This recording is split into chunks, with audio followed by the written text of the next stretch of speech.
Welcome back to the Collector Chronicles YouTube channel.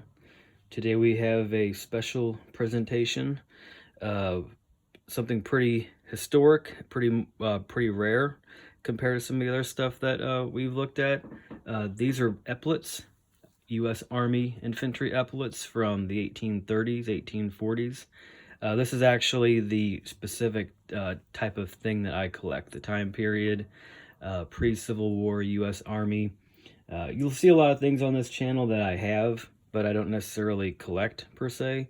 This is what the main focus of my collection is this time period. It's before the Civil War, so it's not quite as plentiful, but there's not quite as much interest in it, which I have no problem with. The epaulets are shown in some of these books right here. This is a book, Brassey's History of Uniforms, Mexican-American War. A lot of the Mexican War type of stuff, it's kind of like a topical, general treatment of the subject, because like I said, it's not as popular as Civil War. This is a really good book, actually. Brassey's has like a number of different books on different time periods of military Mexican. It kind of goes one half of the book is United States, the other half is Mexican. They've got full color illustrations, photographs of reenactors and reconstructed uniform stuff from the Smithsonian Institution. If you are interested in this time period, I would recommend this book. You can get it used in pretty good condition for not that much money. So the epaulets we're looking at, they're kind of like these right here. In the Mexican War, they had, and you'll find out why I'm wearing these gloves here momentarily. Around the 1830s, they came up with like service or like dress uniforms versus like campaign or fatigue uniforms. So in like around 1834, early 1830s, they came out with these. And then they had a different like sky blue uniform in the Mexican War. So this was like your full dress uniform. These are officers. Here's an enlisted man, like in the Smithsonian. With infantry, they had white and silver buttons and lace and everything. And then artillery and other people had like yellow and gold. So, and officers would have like, well, you'll see them here in just a minute. I just want to show you a few photographs first. So there's Mexican War officers. Here's another book. This is the big U.S. Encyclopedia, U.S. Army Insignia and Uniforms. Pretty comprehensive book. Here it shows the type of epaulets we're going to be looking at. That right there, figure 2-4. They were preceded by these right here, these like they're called wings in the 1820s. Okay,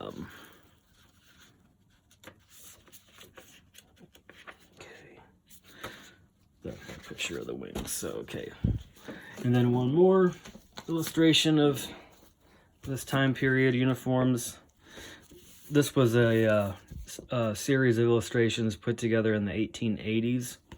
Looking back at the history of the U.S. Army uniforms. There's some subtle inaccuracies because, you know, it was the 1880s, so they're just kind of... Alright, these guys right here, these are 1830s uniform regulations. You have infantry, there's a musician with the red coat, artillery, he's got the cross cannons on his hat. And then he's got the gold epaulets. Infantry has the silver horn underneath his eagle. And then like silver and white lace. So yeah, there's a dragoon on horseback. Alright, so the epaulets. Here's the first one. This is probably early 1830s, I would think. It's for an officer. So if it was for infantry, this would be like what they call worsted, like cloth, like white cloth. This is bullion embroidery, silver plated. There's an infantry officer's button.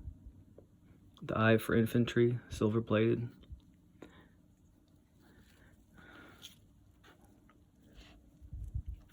You can see the attention to detail that went into this. Now this is, you know, going on 200 years old, so I would imagine it's pretty delicate. So I got to keep these in, you know, acid-free, out of sunlight, out of dust. I really don't know of any way of going about like restoring, as far as like you can see where some of the bullion has come loose there. It's like a solid metal.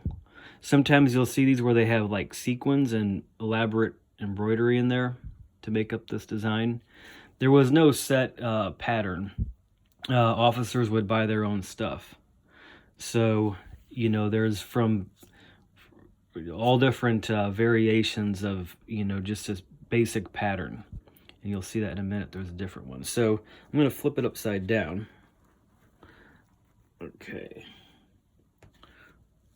So you can see there's white, like a fabric, like a fine fabric, like maybe a rayon or like a silk type of fabric. There's some writing on there. Maybe like prices, like 22, one each. Maybe they were in an antique shop. They might have been in an antique shop in the 1920s for all we know. This is metal, these tassels. They feel kind of weird. Like I'm wearing these nitrile gloves so I don't have hand oils touch this. But if you have these like just touching your skin, it feels like kind of like a tarantula or something. It's kind of creepy. Like they're like slinkies. So that's actual metal wire. The button is an actual uniform button, and it's on this cloth tassel.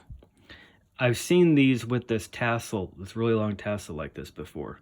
I don't know if they would somehow, with inside the coat, if they would cross over behind your neck and then tie on to the other one for support, or why they had this long tassel. The uniforms that these went on were pretty elaborate. They had full lining, padding, very, very intricate by today's standards. Nothing like you ever see in uniforms. I've examined them up close. So yeah, the amount of craftsmanship that went into this. It was a lot more simple time back then, but the people that did make stuff, they really knew what they were doing. The amount of, if you're whatever trade you were, they had it down to a fine art. So there's the first one. Get that off here. And I have another set. Okay, this one is an actual pair. And these I think might be a little bit later. The epaulets seems like they got more robust over time. Like War of 1812 epaulets are a lot thinner, and they don't have as much like support. They're more of just like a tassel looking thing. So these right here, and you can tell with the silver plating there, probably you can see the green kind of the tarnish coming through.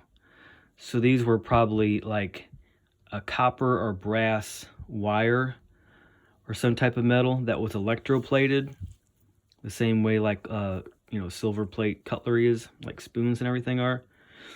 Some of it might actually be, you know, silver bullion, which is the word derives from, like actual silver, sterling, or coin silver wire of some type. So, you know, they don't just have, you know, the tassels. They have like this double border. This looks like some kind of like coils, like spring looking things. Then you got all that that's some type of metal fabric. And then it has like a base with cloth or maybe some kind of card. There's another infantry button, silver plated, a little bit different eagle style. So these, I'm gonna flip one over here. Okay. Well, dadgummit.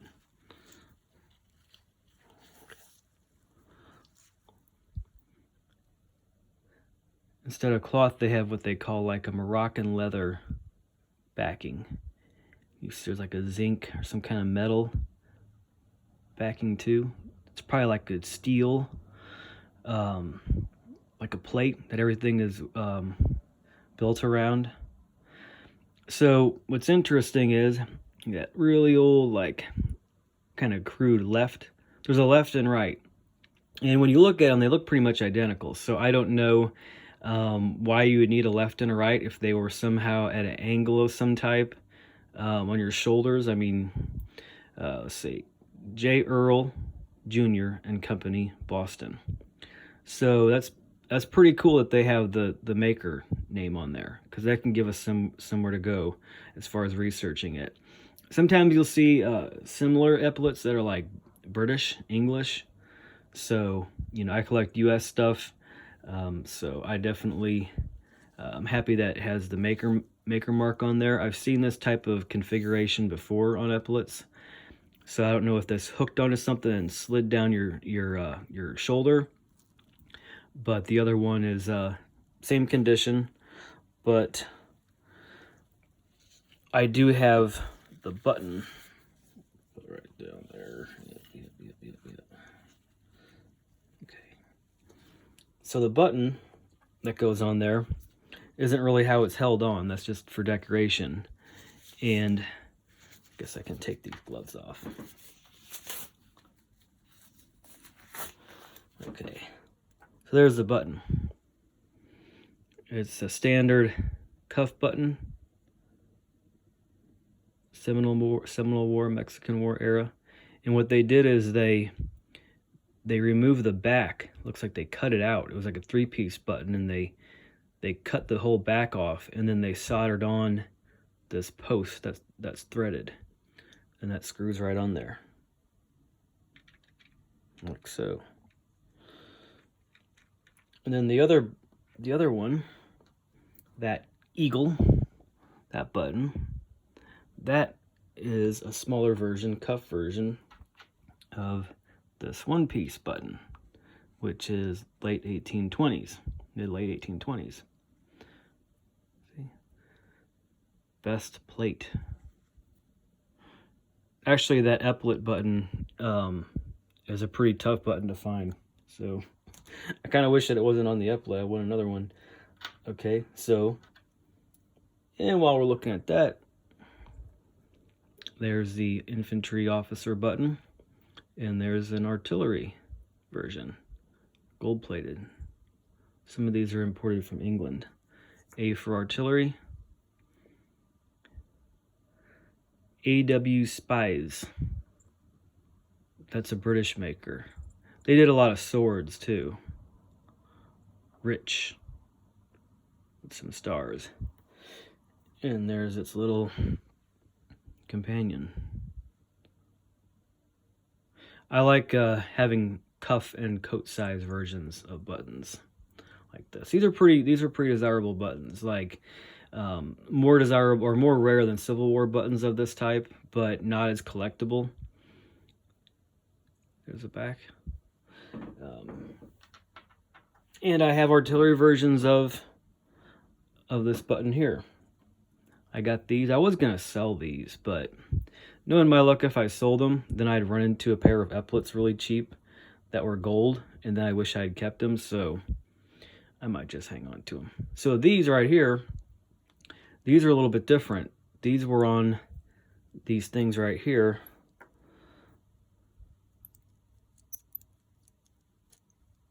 Pretty finely threaded. It takes forever to take these off of here. That's another one where it looks like they cut out a 3-piece button or 2-piece button and then did the exact same type of thing. And then these sometimes you see these with like Civil War or Indian Wars, like generals, like they're epaulets, but they'll be more of like a kidney shape.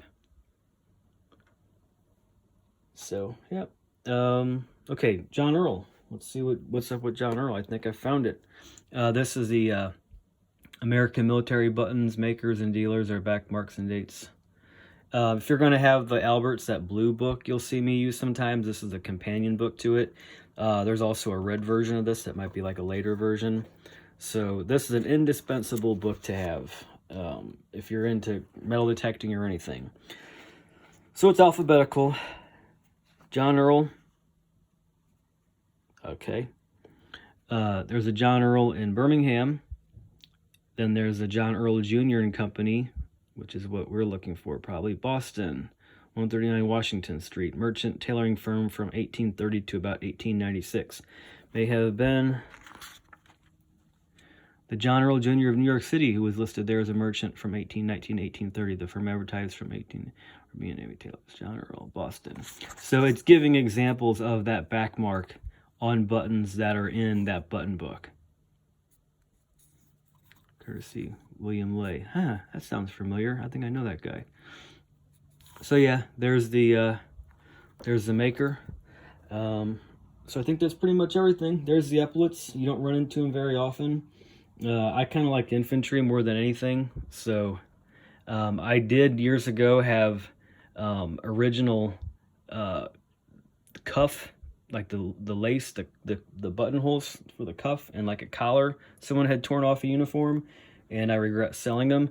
Uniforms like that was in those pictures, pretty much never come up for sale. Like you might see a general. I think there's a general's uniform on eBay now, and it's like 4,000 or 10,000, which is about right. I mean, they just didn't survive. And usually the officer stuff survived because officers came from, like a pedigree of stock of people who had more money. And when you have more money, you have a bigger house and you have rooms to put stuff and, cedar chests to store things. And so usually the stuff that survives is the officers' stuff, because the enlisted stuff, the people, went back to their life of just trying to survive, and this stuff just didn't last. So yeah, give you an idea as far as the earlier buttons. That's not everything that's in this, but here's some of my early 19th century buttons and some other interesting things. We'll look at some of these eventually in the future. So anyway, there's my epaulettes. Thanks for watching, and stay tuned.